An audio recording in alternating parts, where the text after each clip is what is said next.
Morning dear students. Class 11th की chemistry में आज हम लोग उदासीनीकरण ऊष्मा तथा उदासीनीकरण एंथैल्पी के विषय में पढ़ेंगे, जिसे इंग्लिश में कहते हैं हीट ऑफ न्यूट्रलाइजेशन और एंथैल्पी ऑफ न्यूट्रलाइजेशन। जैसा कि हम लोग उदासीनीकरण अपक्रिया को जानते हैं, किसी अम्ल एवं क्षार की परस्पर क्रिया से लवण एवं जल के बनने की क्रिया उदासीनीकरण अपक्रिया कहलाते हैं। जब कोई अम्ल किसी क्षारक से क्रिया करता है तो उदासीन लवण तथा जल के एक या अधिक अणुओं का निर्माण करता है, तो उदासीनीकृत लवण के बनने की यह क्रिया उदासीनीकरण अपक्रिया कहलाती है। तो उदासीनीकरण ऊष्मा क्या है? 1 ग्राम तुल्यांकी भार अम्ल तथा 1 ग्राम तुल्यांकी भार क्षारक के तनु विलयनों के परस्पर क्रिया से उदासीनीकरण में निहित एंथैल्पी, उदासीनीकरण की क्रिया जो हो रही है उसमें निहित एंथैल्पी परिवर्तन को उदासीनीकरण ऊष्मा हीट ऑफ न्यूट्रलाइजेशन कहा जाता है। उदाहरण जैसे यहाँ पर HNO3 एक्वस सॉल्यूशन जलीय विलयन, HNO3 का जलीय विलयन मीन्स तनु विलयन नाइट्रिक अम्ल का, ये NaOH सोडियम हाइड्रोक्साइड के तनु विलयन से क्रिया करके सोडियम नाइट्रेट का लवण तथा जल का अणु बना रहा है। इस क्रिया के फलस्वरूप -57.1 किलो जूल ऊष्मा उत्सर्जित हो रही है। ये माइनस चिन्ह ये दर्शा रहा है कि इस अभिक्रिया के फलस्वरूप ऊष्मा उत्सर्जित होती है। इसी प्रकार दूसरा एग्जाम्पल है HNO3 aqueous solution plus KOH potassium hydroxide परस्पर क्रिया करके KNO3 प्लस H2O बना रहा है। इस क्रिया में भी -57.1 किलो जूल या 57.1 किलो जूल ऊष्मा उत्सर्जित हो रही है। यह अगला उदाहरण HCl हाइड्रोक्लोरिक अम्ल NaOH सोडियम हाइड्रोक्साइड से क्रिया करके NaCl सोडियम क्लोराइड, जिसे साधारण नमक कहते हैं, उसका जलीय विलयन और H2O बनाता है। इस क्रिया में 57.1 किलो जूल ऊष्मा उत्सर्जित हो रही है। अगला उदाहरण देखते हैं CH3COOH एस्टिक एसिड का जलीय विलयन जब सोडियम हाइड्रोक्साइड से क्रिया करता है तो CH3COO यानी सोडियम एसीटेट का लवण तथा H2O जल बना रहा है। इस क्रिया में -55.9 मीन्स 55.9 किलो जूल ऊष्मा उत्सर्जित होती है। आगे देखते हैं HCl अम्ल जब NH4OH अमोनियम हाइड्रोक्साइड के जलीय विलयन से क्रिया करता है तो NH4Cl प्लस H2O इस क्रिया में 57.1 किलो जूल ऊष्मा उत्सर्जित होती है। लास्ट उदाहरण देते हैं HCOOH फार्मिक अम्ल इसको कहते हैं। यह सोडियम हाइड्रोक्साइड नहीं अमोनियम हाइड्रोक्साइड NH4OH के जलीय विलयन से क्रिया करके HCOONH4 सोडियम अमोनियम फार्मेट बनाता है। अमोनियम फार्मेट यह एक लवण है तथा जल का अणु बनाता है।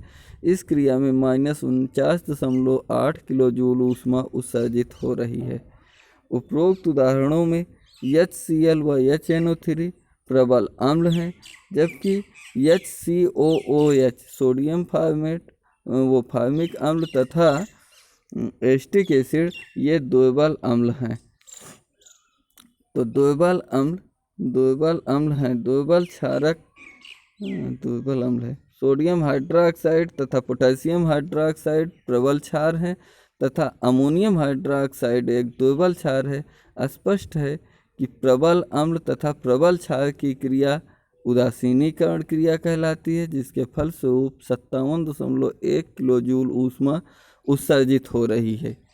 अर्थात 1 ग्राम तुल्यांक प्रबल अम्ल तथा 1 ग्राम तुल्यांक प्रबल क्षार के तनु विलयन के उदासीनीकरण के फलस्वरूप 25 डिग्री सेंटीग्रेड पर 57.1 किलो जूल ऊष्मा उत्सर्जित हो रही है। ये 57.1 किलो जूल ऊष्मा की जो मात्रा है, इसे हम किलो कैलोरी में जब कन्वर्ट करते हैं तो ये 13.7 किलो कैलोरी ऊष्मा उत्सर्जित होने वाली मात्रा के इक्वल होती है। वस्तुतः प्रबल अम्लों तथा प्रबल क्षारों की उदासीनीकरण ऊष्मा हाइड्रोजन के धन आयन हाइड्रोक्सिल आयन से जल बनने की क्रिया की परिवर्तन होती है। वस्तुतः वास्तव में सामान्यतः जब कोई प्रबल अम्ल प्रबल क्षार की उदासीनीकरण क्रिया करता है तो ऊष्मा हाइड्रोजन के धन आयन H+ तथा हाइड्रोक्सिल आयन OH- से जल के बनने की एंथैल्पी में जितना परिवर्तन होता है उसके इक्वल होता है।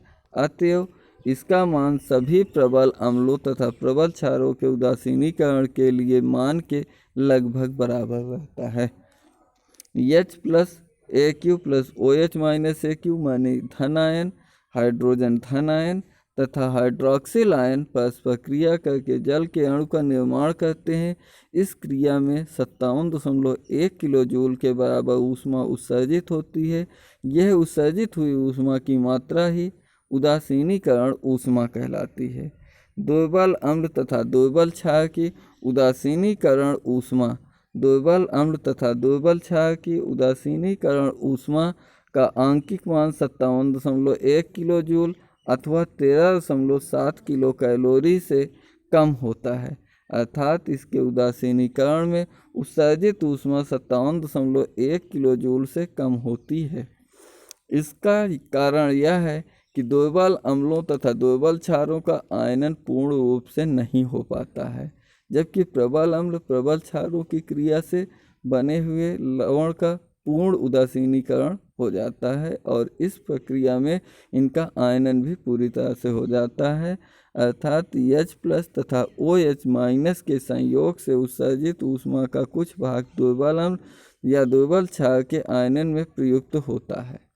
तो इस प्रकार से आज हम लोगों ने दुर्बल अम्ल दुर्बल क्षार या प्रबल अम्ल प्रबल क्षार की क्रिया से उदासीनीकरण की क्रिया के विषय में पढ़ा। आज हम लोगों ने उदासीनीकरण अपक्रिया क्या है, उदासीनीकरण अपक्रिया के लिए 1 मोल अम्ल 1 मोल तनु अम्ल 1 मोल तनु क्षार क्रिया करके कितनी मात्रा में ऊष्मा करती है, उत्सर्जित हुई यह ऊष्मा की मात्रा उस यौगिक की या उस अम्ल क्षार की उदासीनीकरण ऊष्मा कहलाती है। तो उदासीनीकरण ऊष्मा के विषय में पढ़ा। मिलते हैं अगले टर्न पर अगले नए टॉपिक के साथ। तब तक के लिए जय हिंद।